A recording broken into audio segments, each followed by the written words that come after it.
Okay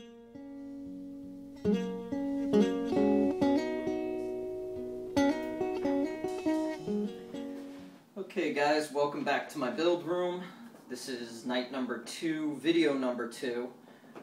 We're going to do our prep work on our Ultra Coat, and we're also going to build the wings and hinge them. Okay, for those of you who aren't familiar with a covering iron, you're going to want to buy a good covering iron eventually, or borrow one from a friend for a project like this. Mine's a Coverite. It's got a nice adjustable dial on it. That's really important. Some of the cheaper ones just have high and low, and I think for covering that's done this nice, it's important to have an adjustable one. So you can start at medium-low, see what temperature affects your covering, and make sure not to go too far. Okay. One of the things you can do is they make covers for these. They're kind of expensive. You can just use an old piece of cotton, or you can use a sock and cover up your iron. This does a couple of things. It helps so you don't scratch the covering, and if you do overheat it, a lot of times a little bit of color will come off of it, and it'll end up on your iron, and then you'll transfer it somewhere else. So you'll be able to protect your iron with a piece of cotton.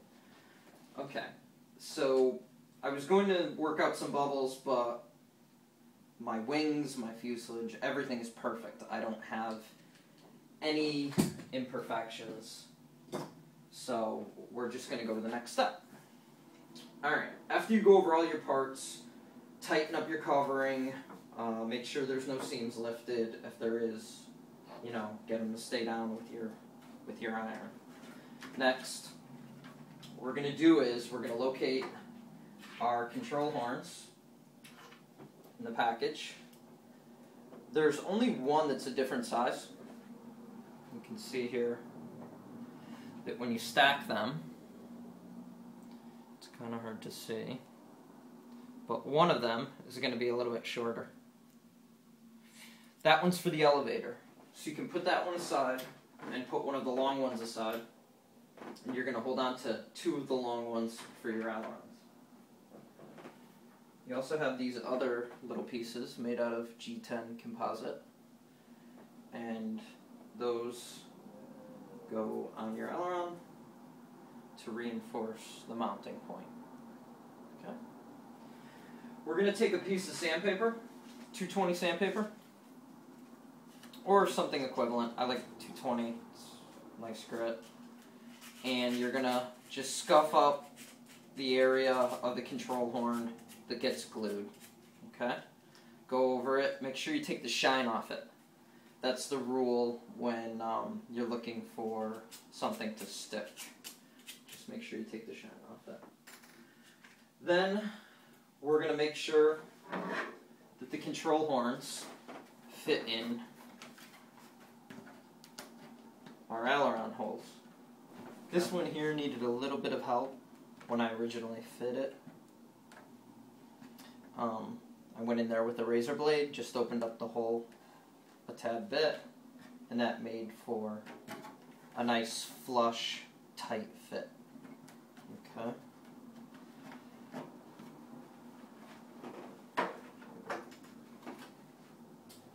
Now, after you fit your control horn, you'll see there's covering over this area.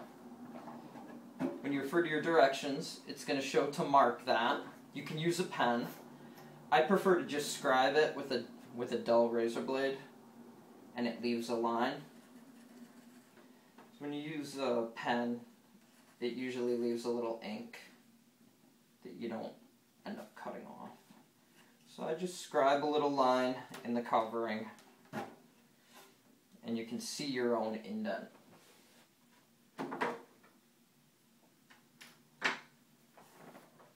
Then what you're going to do is you're going to take a sharp razor blade. You can use your razor knife. Sometimes I just use a razor blade. I'm kind of used to that from working in the trades. Cut your covering ever so lightly. You want to make sure you don't cut through to the wood. What I would like to do is, we're going to do our CA work on our wings, and then we're going to 30-minute epoxy our control horns. Gapping is really important. You want to make sure that your hinges, you can see I have this separated here, are centered. I already went through and fit my hinges right where I wanted them. Now I'm going to make sure my centering is perfect. You want to make sure that your control surface has enough play and enough gap to go from full bevel to full bevel. But not too much. They should end up at about the same spot with a nice even gap. And you also want to make this gap even. So this gap and this gap should be about the same. You also want to make sure that this edge of the aileron doesn't protrude past the wing. You could run into an interference fit with your side force generator. And the side force generators do come with a very nice spacer, but it's just a good rule of thumb to make sure that that's either flush or a little bit lower. But you never want the aileron past the tip of the wing. Okay. Now we're going to take our thin CA, and once we get our gap exactly how we want it, and we know we have no binding issues, we're going to put 2 drops of thin CA on each hinge with this level on the build table. We're also going to put a drop of CA on the anti-rotation pins. Okay? It's very important. And I like to put a drop of CA on the outer wing tube where it attaches to the reinforcement spars. So I usually just do 1 or 2 drops on that inner tube just to make sure it's not going to move. You also want to do a drop of CA on either side of your servo mounting tray. Okay? After I do this work, I'll come back and we'll epoxy the control horns. Okay guys, I did all my CA work on my hinges, my anti-rotation pins, and my servo trays. Now we're going to mix up a little 30-minute epoxy.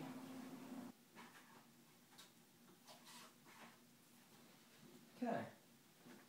Now if you remember, we have already fit our control surfaces, made our hole in the covering, and we fit our control horn. Now, you're going to want to take a good amount of this glue and put it right inside that area. Make sure to have paper towels nearby. And alcohol works well for cleanup.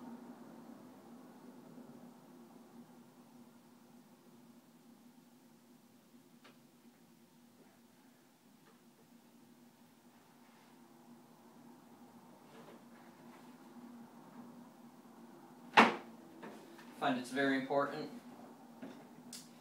after you make your control horn flush to check it. You want to make sure that both of them are even with the top of the wing. It's very important with your ailerons to have these control horns identical.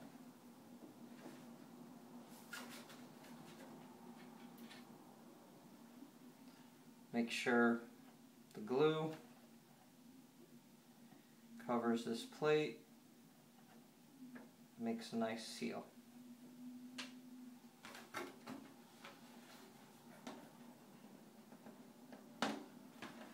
Now you're going to set that aside,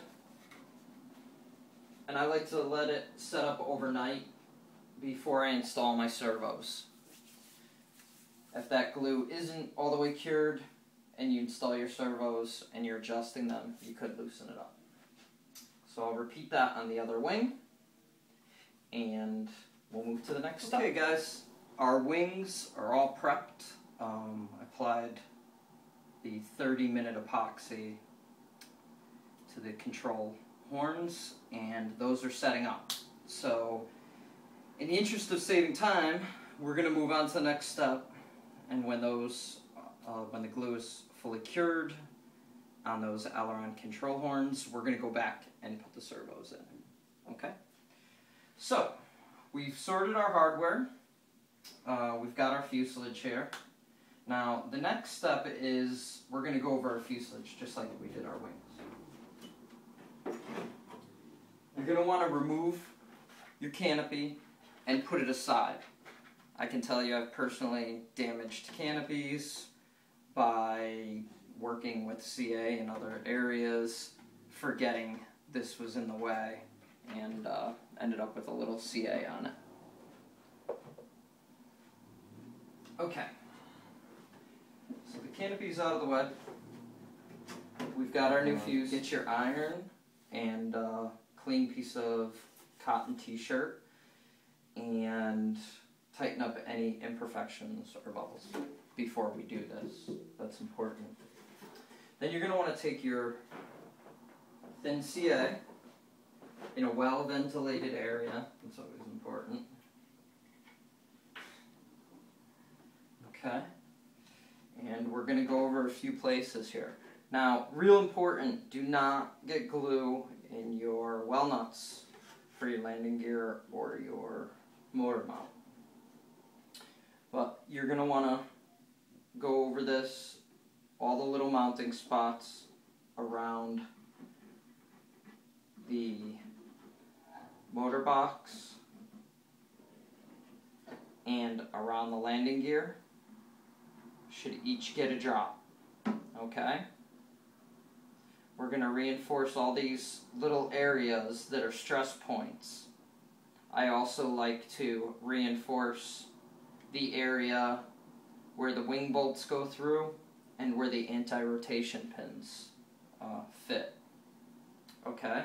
So again, take your thin CA, go over mounting points on the battery tray, the motor box, the landing gear, and around where the anti-rotation pins and the thumb screws for your wings go through. Just a few drops, don't get crazy. We're just looking to reinforce that stuff. When you're done doing that, we're going to move on to installing your landing gear and wheel pants. Okay, so we've got our landing gear here. We're going to locate 4 of the black Allen head bolts. There's only one size. And the 4 washers that fit these appropriately.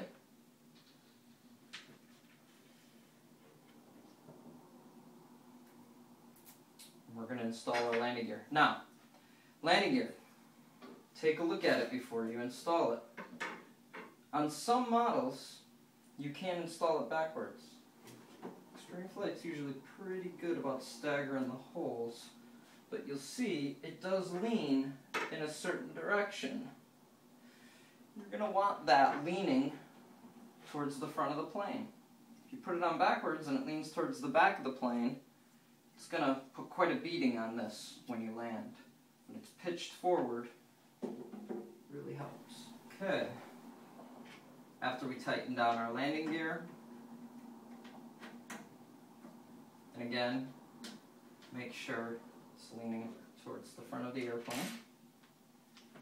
Now locate wheel axle, wheel, and one of two wheel collets.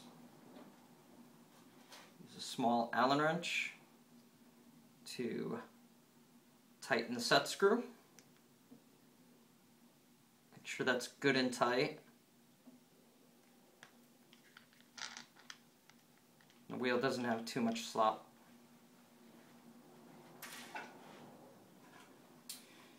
Now look at your wheel pant.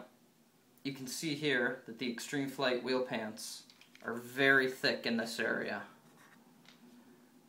They last the lifetime of the plane without being replaced. Unless you do something really crazy to them. Okay. You're going to use a washer and one of the larger nylock nuts.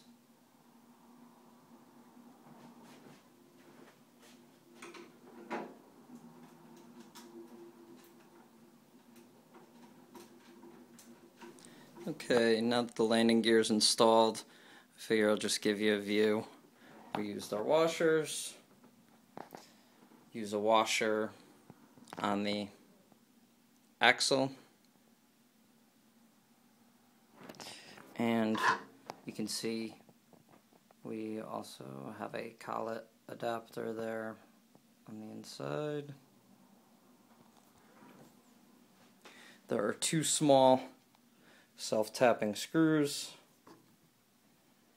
that you can drill a small hole here and attach the wheel pant permanently so it doesn't spin.